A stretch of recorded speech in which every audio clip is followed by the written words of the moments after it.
யாத்திரகாம புத்தகத்துல 33ஆம் அதிகாரம் 14ஆம் வசனத்தை, யாத்திரகாமம் 33ஆம் அதிகாரம் 14ஆம் வசனம் வாசிப்போமா?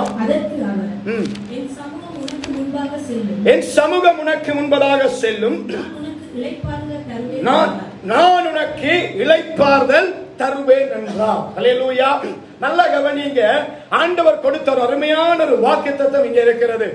ஆனா இன்றைக்கு பார்த்தீங்கன்னா நிறைய கிறிஸ்தவங்களுக்குள்ள இளைப்பாறுதல் இல்லை. நல்லா யோசிங்க, நல்லா சிந்திங்க. சுருக்கமாக வேகமாக கொண்டு போறேன். வசனங்கள் எழுதுறவங்க எழுதிட்டு வீட்டில் போய் தியானிச்சு பாருங்க. நிறைய வசனங்களை கொண்டு வந்தே ஒரு அருமையான செய்தியை தேவன் கொடுத்தார். ஆனால் நேரம் போதாது. ஆனாலும் கூட சுருக்கமாக பேசுறேன். இன்றைக்கு பார்த்தோம்னு சொன்னால் உலகத்துக்குள்ள இளைப்பாறுதல் இல்லாமல் இருக்கிறது சாதாரணம். ஏன்னா அவங்களுக்கு அடைக்கலம் இல்லை, அவங்களுக்கு தெய்வம் இல்லை, அவங்களுக்கு ரட்சகர் இல்லை, அவங்களுக்கு இளைப்பாறுதலை கொடுக்கத்தக்க ஒரு நல்ல தெய்வம் கிடையாது. ஆனால் நானும் நீங்களும் அப்படி அல்ல. நாங்கள் ஒரு இளைப்பாறுதலை கொடுக்கிற தேவனுடைய ஜனமாய் இருக்கிறோம். அல்லேலூயா. கொஞ்சம் சத்தமா சொல்றீங்களா? அல்லேலூயா. ஒரு இளைப்பாறுதலை கொடுக்கிற தேவனுடைய ஜனமாய், ஒரு இளைப்பாறுதலை கொடுக்கிற தேவனுடைய பிள்ளைகளாய் நானும் நீங்களும் இருக்கிறோம். ஆனால் எங்களுக்கு இன்னும் ஒரு இளைப்பாறுதல் இல்லை. இளைப்பாறுதல் என்று சொன்னா என்ன? ஒரு ஒரு ஒரு இலகுவான ஒரு வாழ்க்கை, ஒரு கடினம் இல்லாத ஒரு வாழ்க்கை. ஆனா இன்றைக்கு நம்முடைய வாழ்க்கையில புரியுமான சொல்ல போனா எங்களோட பாதையில, எங்களோட வாழ்க்கை பாதையில நாங்கள் ஒரு கடினமான ஒரு பாதைக்கால போய்கொண்டிருக்கிறோம். கடினமான பாதைன்னு சொன்னால் ஒரு சலிப்பு, ஒரு வெறுமை, ஒரு கஷ்டம், ஒரு தோல்வி, ஒரு சஞ்சலம், இப்படி பல பிரச்சனைகளை சந்தித்துக் கொண்டு ஒரு நிம்மதியற்ற வாழ்க்கை. என்ன வாழ்க்கை?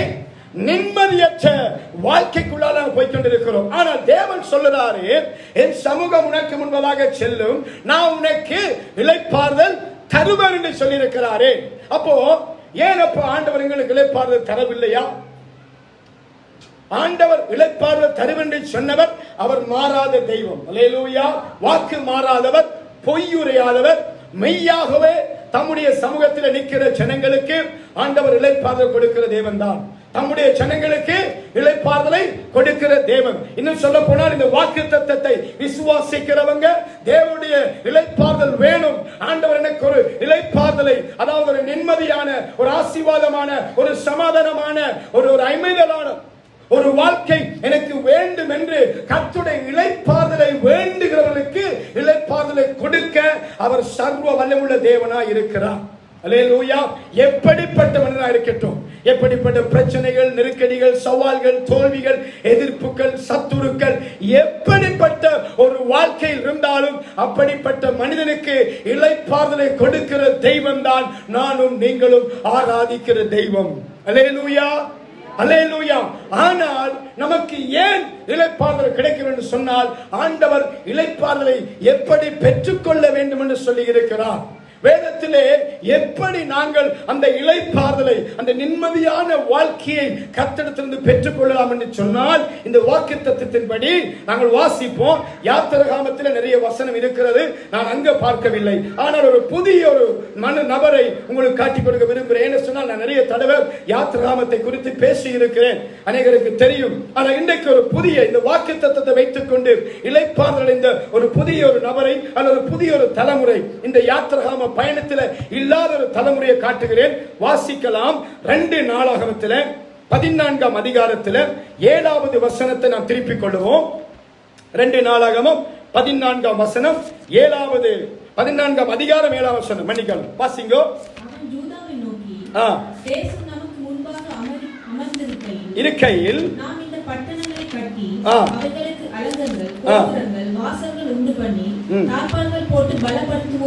பலப்படுத்துவோமாக. நல்ல கவனிங்க, இங்கதான் இருக்குது இளைப்பாறுதல் பெற்றுக்கொள்ற வழி இங்கதான் இருக்குது. நம்முடைய தேவனாகிய கர்த்தரை தேடினோம், தேடின போது சுற்றிலும் நமக்கு இளைப்பாறுதலை கட்டளையிட்டார் என்றான். அப்படியே கட்டினார்கள், அவர்களுக்கு காரியம் வாய்த்தது. அல்லேலூயா. ஹல்லேலூயா. எத்தனை பேருக்கு வாக்குத்தத்தம் விளங்கிச்சது? எத்தனை பேருக்கு விளங்கிச்சது ஆண்டவர் சமூகத்திலிருந்து இளைப்பாறுதல் பெற்றுக்கொள்ற வழி? தேடினோம். நல்ல கவனிங்க. தேவனாகிய கர்த்தரை, நம்முடைய தேவனாகிய கர்த்தரை தேடினோம்.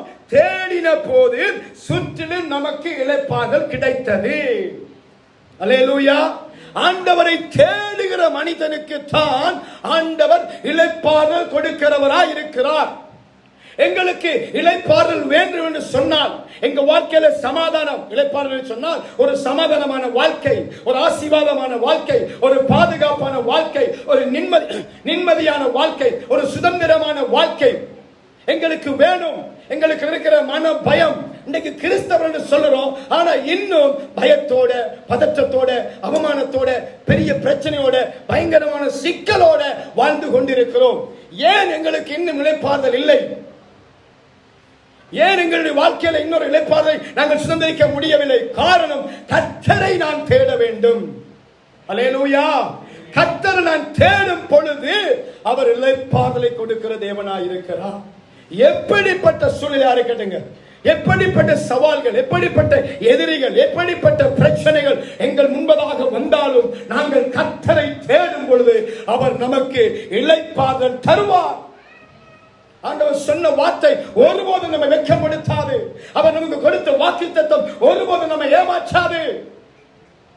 ஆனால் நான் அதை சுதந்திரித்துக் கொள்ள கர்த்தரை தேட வேண்டும். நிறைய பேருக்கு எல்லாவற்றையும் தேடுறதுக்கு திறமை இருக்குது. உலகத்தில் என்னென்ன தேவையோ அதையெல்லாம் தேடி சேர்த்துக் கொள்வதற்கு, அதையெல்லாம் தேடி போவதற்கு முயற்சி எடுப்பதற்கு அவர்களால் முடியும். ஆனால் கர்த்தரை மட்டும் தேட முடியவில்லை. இதுதான் நமக்கு இளைப்பாறுதல் கிடைக்காததுக்கு காரணம். உலகத்தில் எல்லாரும் தேடி தேடி தோற்று போறோம். இந்த பிரச்சனையை முடிச்சுட்டா ஒரு நிம்மதி கிடைச்சிடும், இந்த காரியத்தில் ஜெயிச்சுட்டா நிம்மதி கிடைச்சிடும், இந்த காரியம் முடிச்சுட்டா, இந்த பிரச்சனை முடிச்சுட்டா, இந்த தேவை சந்திக்கப்பட்டுட்டா, அப்படியே ஒவ்வொன்றாக தேடி தேடி போறோம். ஆனால் இளைப்பாறுதல் என்ற அந்த ஒரு அமைதியான நிலைமை எங்கள் குடும்பத்துக்குள்ளே வந்ததாக காணவில்லை. எங்க ஆரம்பிச்சுனாங்க தெரியுமா? ஊர்ல ஆரம்பிச்சுனாங்க. வெளிநாடு போனா நிம்மதி கிடைக்கும். ஊர்ல ஆரம்பிச்சுனாங்க. ஊர்ல ஆரம்பிச்சு இப்ப எத்தனை வெளிநாடு வந்து இன்னைக்கு ஒரு தலைமுறையை பார்த்துட்டோம். வெளிநாடு வந்து ஒரு புதிய தலைமுறையை எங்க நாட்டில் பார்த்துட்டோம். திருமணமாகி பிள்ளைகளை பெற்றெடுத்து ஒரு புதிய தலைமுறையை பார்த்துட்டோம். மருமக்கள் அடுத்த தலைமுறையை பார்த்துட்டோம். சில பேர் பேர பிள்ளைகளை அடுத்த தலைமுறையை பார்த்தோம். ஆனா இன்னும் எங்க வாழ்க்கையில என்ன இல்லை? இளைப்பாறுதல் இல்லை. காரணம், கர்த்தரை தேட வேண்டிய பிரகாரமாக நான் தேடவில்லை. ஆண்டவரை எப்படி தேட வேண்டும் என்று ஆண்டவர் சொன்னாரோ அப்படி நான் தேடினால் தான் கண்டடைவேன். இங்கே தெளிவாய் பார்க்கிறோம். அவரை தேடும் போது சொல்றார் பாருங்க, நம்முடைய தேவனாகிய கர்த்தரை தேடினோம், தேடும் போது சுற்றிலும் நமக்கு இளைப்பாறுதல். அருமையான ஒரு வசனங்க. ஆசா ராஜா, இந்த ராஜாவின் பேர் ஆசா ராஜான்னு சொல்லி அந்த காலத்தில் இருந்த ராஜாவின் காலத்தில் இளைப்பாறுதல், சுற்றிலும் அமைதி. நாம் இஸ்ரவேல் தேசத்தை பார்க்கும்போது நமக்கு தெரியும், இஸ்ரவேல் ஜனங்கள் தேவனை தேடும் பொழுது அவங்களோட வாழ்க்கையில எந்த பிரச்சனையும் வராதுங்க. எதிரிகள் அவங்களை மேற்கொள்ள முடியாது, தேசத்துல பஞ்சம் வராது, தேசத்துல கொள்ளை நோய் வராது, தேசத்துக்குள்ள யுத்தம் வராது, தேசத்துக்குள்ள இயற்கை அனர்த்தங்கள் வராது. ஆனால் கர்த்தரை தேடுகிறதை விட்டதும் அவங்க தேசத்துல பிரச்சனை வந்துடும். நீங்க வேதாகமத்தை படிச்சு பாருங்க, இஸ்ரவேல் தேசத்தை கொஞ்சம் வச்சு பாருங்க. இஸ்ரவேல் தேசத்தை யாரும் தொட முடியாதுங்க. கர்த்தரை தேடுற காலத்துல ஒருவனாலும் மேற்கொள்ள முடியாது. எத்தனை தேசங்கள் சேர்ந்து வந்தாலும் கூட ஒருவனாலும் அந்த தேசத்தை தொட முடியாது. வேதத்தில் இருந்து பார்க்க முடியும். வேதத்திலிருந்து அண்டிலிருந்து இன்று வரைக்கும் பல தேசங்கள் ஒன்று கூடி எதிர்க்கிற தேசம் என்று சொன்னா இஸ்ரவேல் தேசம் தான். இன்றைக்கும் அதான் நடக்குது. இன்றையும் பாருங்க, ஒரு தேசம் ஆரம்பிச்சது, ஹமாஸ் ஆரம்பிச்சது, அப்படியே ஹிஸ்புல்லா, ஹவுதி, ஈரான், இப்படியே பல நாடுகள் சுத்தி இருக்கிற எல்லாரும் என்ன செய்யறாங்க? இது இன்றைக்கு ஆரம்பிச்சதல்ல, வேதத்தில் இருக்குதுங்க. அந்த நாட்களிலே அப்படித்தான். ஆனால் அவர்கள் கர்த்தரை தேடும் பொழுது ஒரு சத்துருவாலும் அவர்களை மேற்கொள்ள முடியவில்லை. அல்லேலூயா. நானும் நீங்களும் கர்த்தரை தேடுகிற ஜனமா இருந்தால் நமக்கு இளைப்பாறுதல் நிச்சயம். கர்த்தரை தேடாம எந்த வழியிலும் நான் இளைப்பாறுதல் அடைய முடியாது. பாருங்க, வாசிங்க அதே அதிகாரத்துல, அதே புத்தகத்துல 15 வாசிங்க. 15ஆம் அதிகாரத்துல, அதே புத்தகம் 2 நாளாகமம் 15ஆம் அதிகாரத்துல வாசிங்க 2ஆம் வசனத்தை.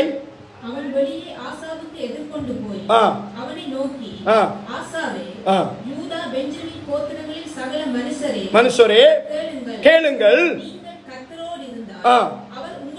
நீங்கள் கர்த்தரோடு இருந்தால் தான் கர்த்தரோடு இருப்பாராம். நீங்கள் அவரை தேடினால் வெளிப்படுவார், அவரை விட்டீர்களாகில் நல்ல கவனிங்க, அவரை தேடுறதை விட்டுட்டீங்களோ கர்த்தர் உங்களை விட்டு விடுவார். தெளிவா வசனம் இருக்கிறது. நீங்கள் தேடினால், அவரை தேடினால் உங்களுக்கு வெளிப்படுவார். அவர் வந்து உங்களுக்கு என்ன செய்வாரு? நீங்க அவரை தேடும் பொழுது வந்து உங்க தேவைகளை சந்திப்பார், உங்களுக்கு இளைப்பாறுதல் தருவார், உங்களுக்கு பாதுகாப்பு தருவார், உங்களுக்கு ஆலோசனை தருவார், உங்களை ஆற்றி தேற்றி அரவணைப்பார், உங்கள் நன்மையாலும் கிருபையாலும் உங்களை திருப்தியாக்குவார். ஆனா தேடுறதை விட்டுட்டீங்களோ அவரும் உங்களை விட்டு விடுவார். தெளிவா வசனம் இருக்குதுங்க. தேடினால் அவர் என்ன செய்வாராம்? வெளிப்படுவார். அவரை விட்டால் விட்டு விடுவார். கவனிக்கிறீங்களாங்க? அவரை தேட வேணும், அவரை நாள்தோறும் தேடணும், நித்தமும் அவர் சமூகத்தை தேடணும். நமக்கு உலகத்தில் எல்லாத்தையும் தேட முடியுங்க.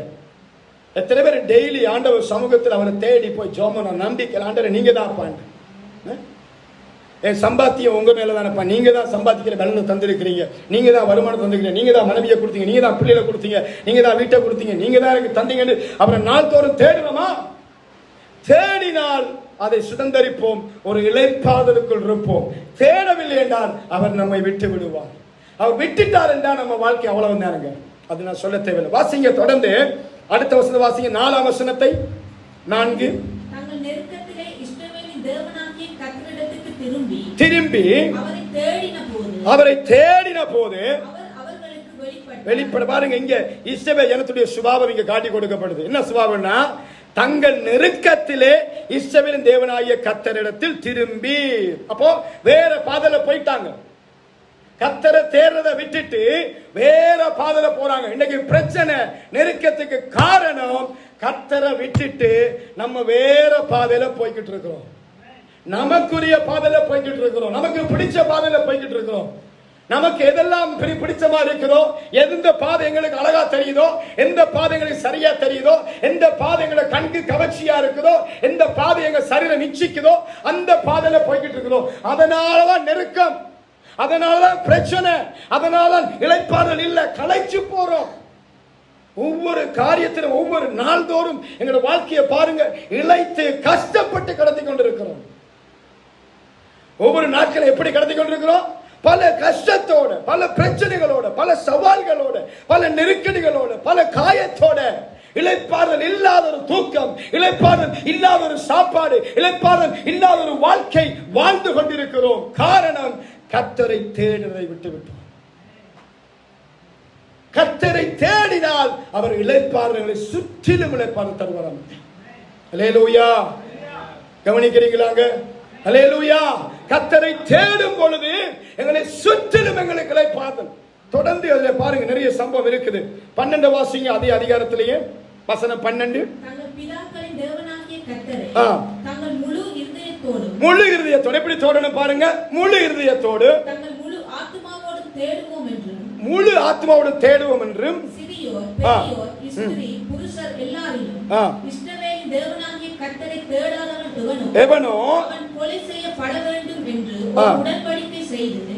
அப்படியே வாசிங்க 15 வரை.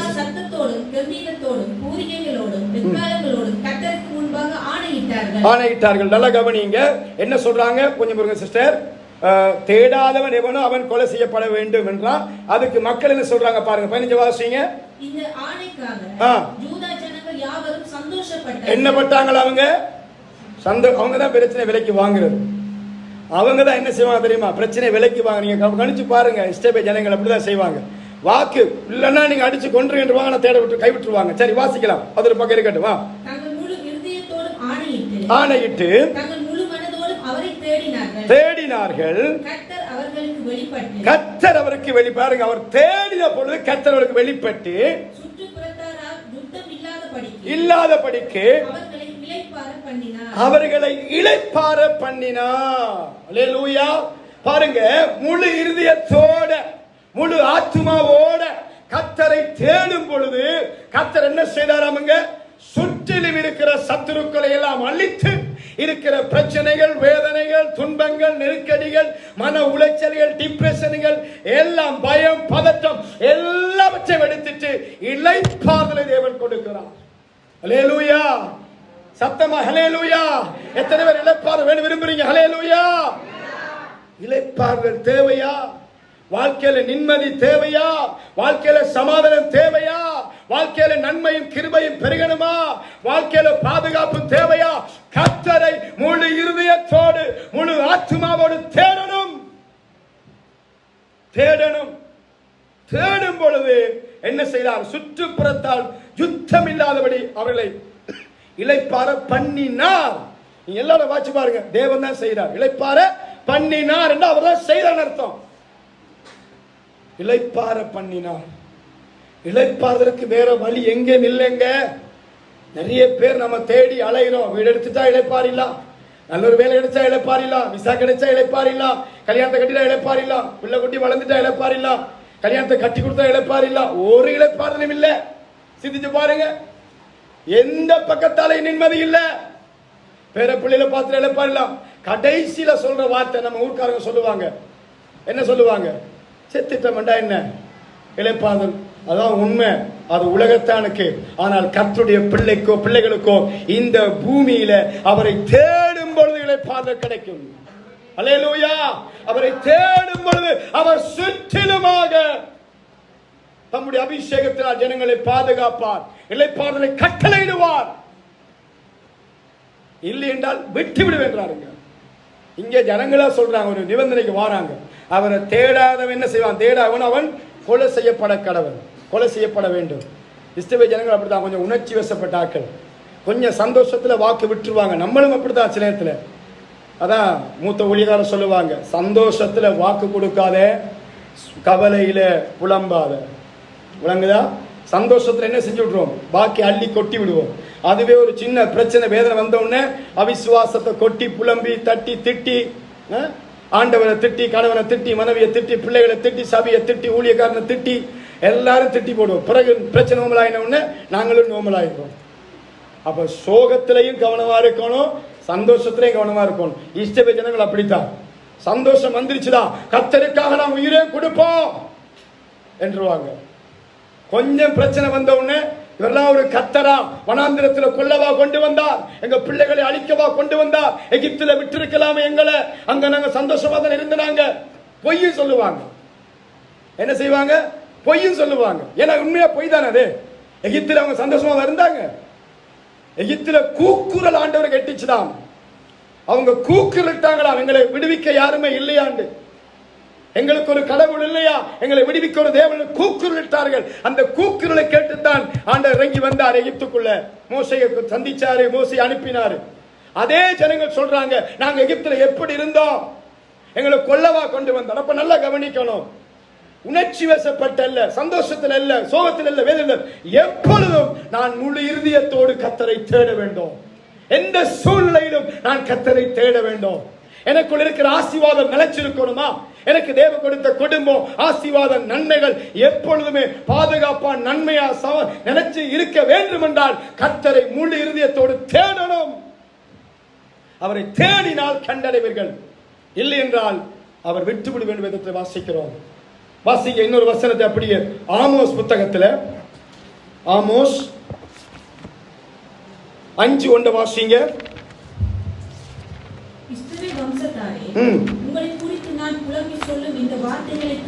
நல்லா கவனிச்சு பாருங்க, என்ன சொல்றாரு? புலம்பி சொல்லுறாராம். ஆண்டவரையே புலம்ப வச்சுட்டாங்க. யாரு? நாங்கள் தான். யாரு நாங்கள் பாத்தீங்கன்னா, வாசிங்க சிஸ்டர் அப்படியே. கண்டிகை விழுந்தாள், அவள் இனி ஒருபோதும் எழுந்திருக்க மாட்டாள், தன் தேசத்தில் விழுந்து கிடக்கிறாள், அவளை எடுப்பார் இல்லை. அப்படியே அப்படியே வந்து அப்படியே 4வது மட்டும் வாசிங்க. 4வது கர்த்தர் இஸ்ரவேல் வம்சத்தாரை சொல்லுகிறது என்னவென்றால், என்னை தேடுங்கள், அப்பொழுது பிழைப்பீர்கள். புலம்புறார். ஆரம்பத்தில் சொன்ன முதலாம் வசனத்தை வாசிக்கிற காரணம் என்று சொன்னா, ஆண்டவர் புலம்புறார்.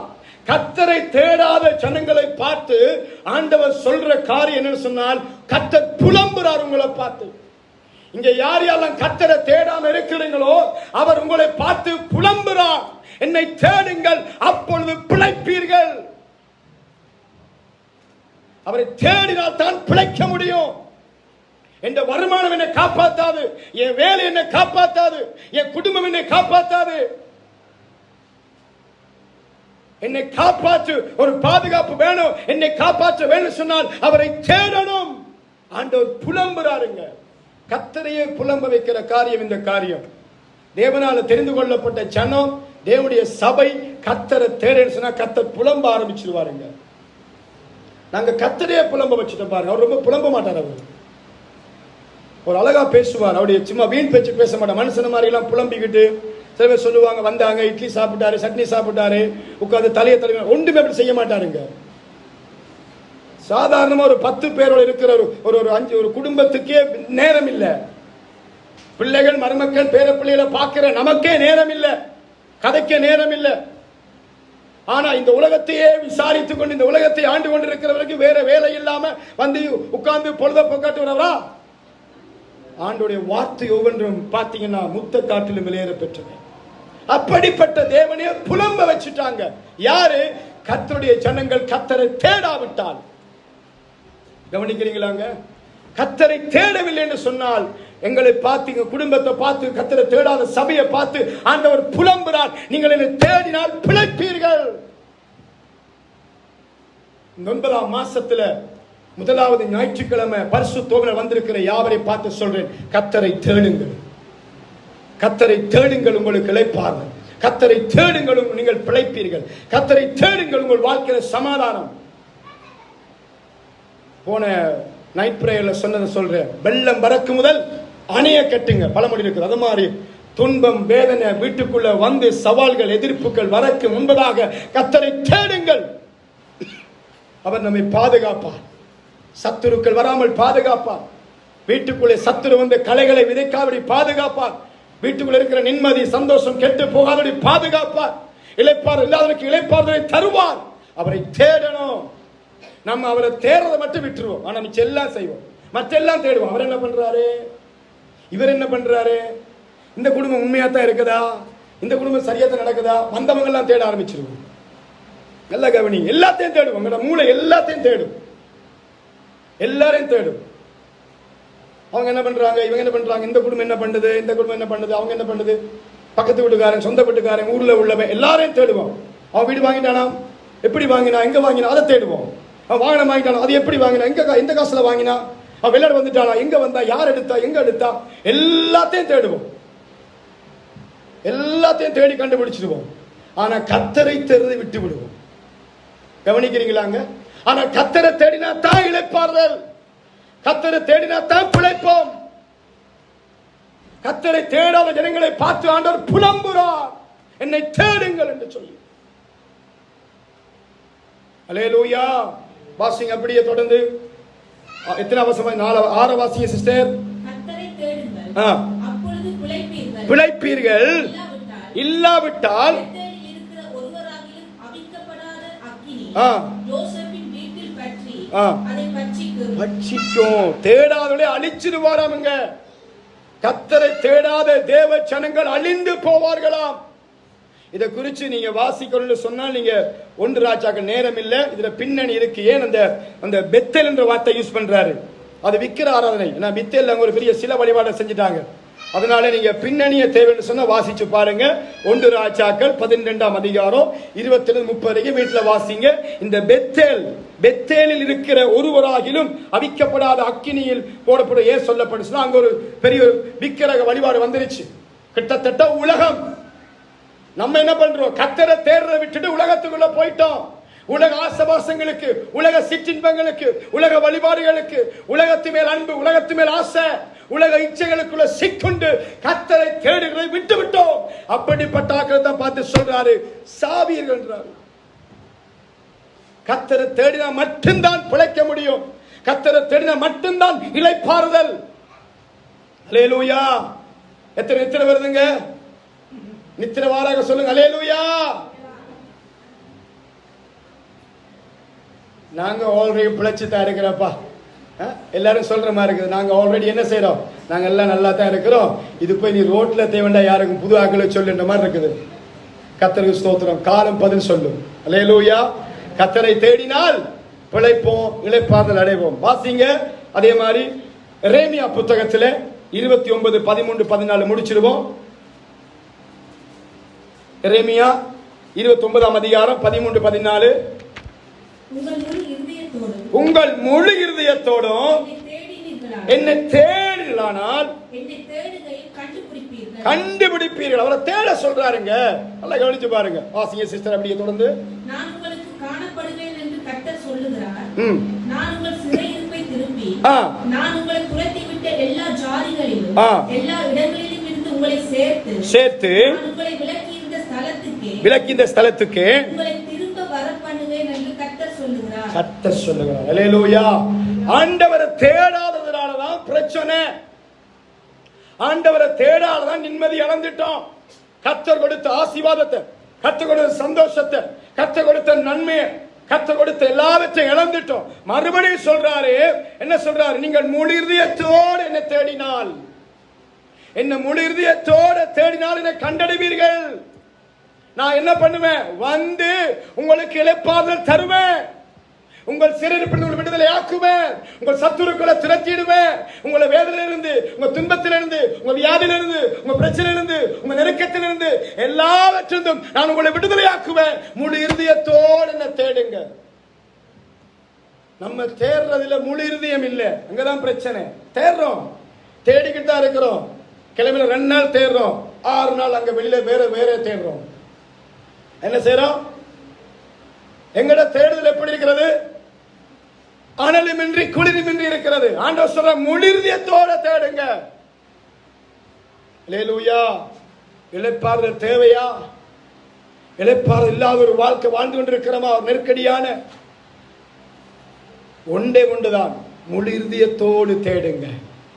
அல்லேலூயா. முழு இருதயத்தோடு தேடுங்க. இன்னொரு வசனத்தை வாசிங்க. ஓசியா 5:15.